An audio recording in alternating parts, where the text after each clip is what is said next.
Is that right? Is he a better prospect than LeBron?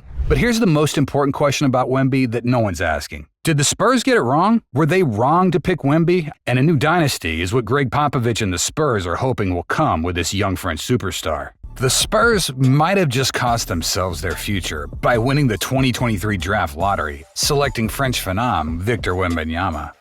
Victor Wembanyama!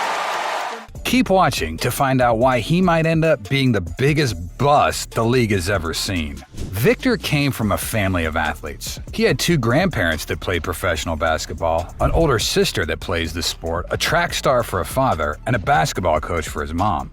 He was destined to play the sport. He first took notice in 2014 while playing for the Nanterre 92, when a coach mistook him for an adult. After all, he was 5'11" at 10 years old. He started playing professionally in 2019, and by October 2020, he caught international eyes when he played a pickup game against Rudy Gobert, the All-NBA center at the time.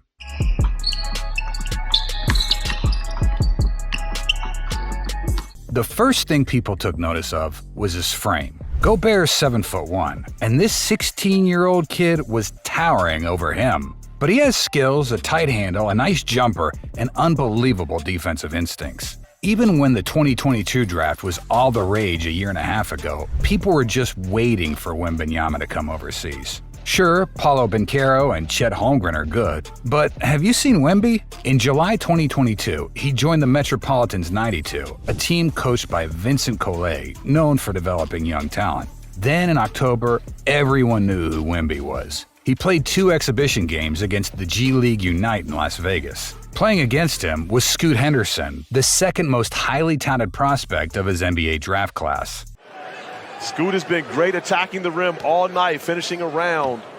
He dominated, scoring at will, closing out shooters at breakneck speed, and swatting shots of anyone who dared to attack the paint. He scored 37 in a Game 1 loss, then 36 in a Game 2 win. Naturally, the NBA decided to profit off this young stud. They announced a few weeks later that they'd stream every single one of his Metropolitans games. He dominated that season, winning every conceivable award. Everyone knew he was declaring for the draft. Every decision he made since he was a child was based around making it to the NBA. Teams across the league tanked, sitting stars like Cade Cunningham and even Dame Lillard in one of his best seasons. Adam Silver even announced he'd be keeping a close eye on anyone breaking tanking rules. When the Spurs won the draft lottery, everyone rolled their eyes. Of course, Popovich gets another transcendent number 1 pick, they said. In franchise history, the teams tanked 2 times, in 1987 and 1997.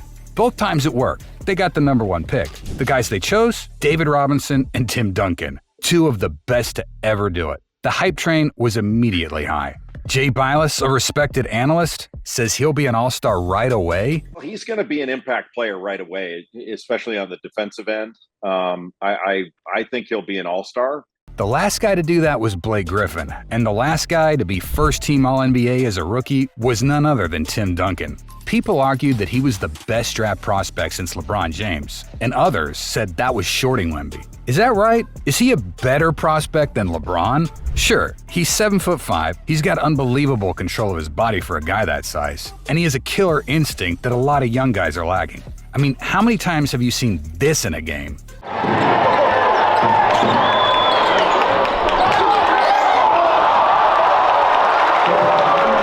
But here's the most important question about Wemby that no one's asking. How's his body going to hold up? To be that big, with that slight of a frame, he's barely 230 pounds, about the same as 6'4" Dwayne Wade in his prime, puts a terrible burden on people's legs and feet, especially so when they play as aggressively as he does, rather than playing below the rim like a traditional old-school center. How many players with that body type made it in the NBA? Ralph Sampson was the lost sure thing of the 1980s. He was drafted in number 1 in 1983, right before his Rockets picked Hakeem number 1 in 1984, basically inventing the lottery system. He and Hakeem took the Rockets to the 1986 finals, a duo of 2 all-star 7-footers. Ralph was the same size as Wemby, almost to the pound. After 3 stellar seasons to start his career, he suffered through injuries in 1987. The Rockets got ahead of it and traded him away the next year. His career was basically over at 27. But you could argue that modern advancements in health would play a factor. After all, until the 90s, one bad injury basically meant a player was done for good.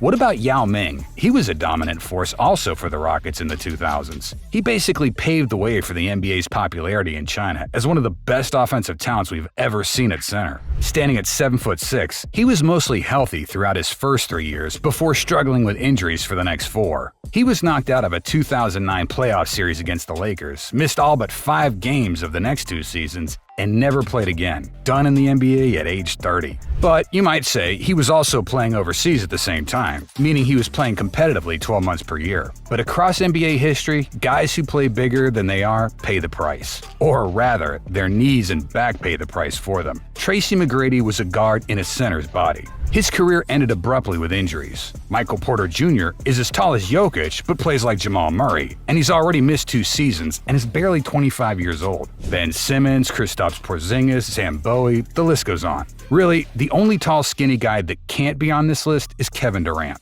Despite the injury history he's had over the last 4 years, he was mostly healthy for his first 12 seasons. And even though he's missed a lot of games after turning 30, you'd still pick him number 1 in a 2007 redraft. If Wembanyama's gonna succeed, he needs to first stay healthy. That means following in the footsteps of Kevin Durant, one of the best 15 players of all time. No pressure, right? As it happens with pro athletes, he's already suffered a few injuries. They haven't hampered his draft stock, but maybe they should. His first big injury was in December 2020, when he suffered a stress fracture in his fibula, not playing for 3 whole months. He missed another month the next fall with a finger injury. Then a shoulder contusion a month later kept him sidelined for a few more weeks. In June 2022, while his team was preparing for the finals, he suffered a psoas injury, a muscle injury that kept him out for the rest of the season.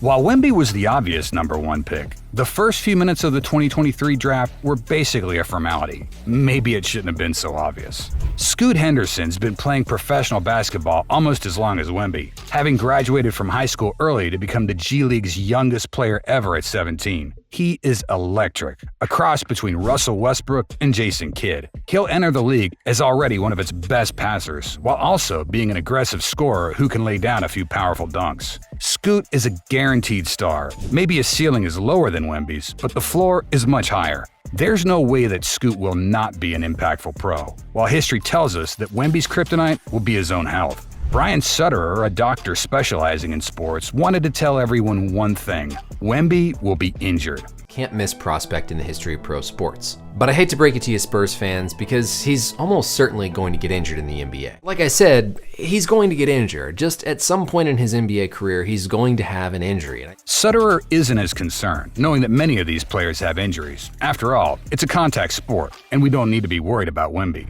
So, did the Spurs get it wrong? Were they wrong to pick Wemby, a high-ceiling guy with concerns, over a sure thing like Scoot? Absolutely not. There's a chance Wemby's career will be ruined after only a few days. There's a great chance that he'll never have the long 18-year career that athletic wings, savvy point guards, or beefy centers can have. But there's also a chance that he can be one of the best players of all time. We compared him to Kevin Durant. If there's the slimmest chance that he can be even close to what KD is, the Spurs have to take that, right? The draft is inherently a crapshoot. You don't know how some of these 19-year-olds will fill out physically, or who will be overwhelmed by the fame and pressure of the NBA, or who will pull out a pistol in the locker room. There are just a million things you can't know, and injury is one of them. The Spurs are taking a risk with Wemby. Maybe Scoot's the safer bet, but safe bets rarely lead to dynasties. And a new dynasty is what Gregg Popovich and the Spurs are hoping will come with this young French superstar. Do you think Wemby will be a bust, a GOAT, or somewhere in between? Do you think injuries will play any major factor? Let us know in the comments. For more NBA content, check out The Wrong Opinion, useless NBA trivia, and garbage rankings wherever you get your podcasts. Thanks for watching Hooper's Lane.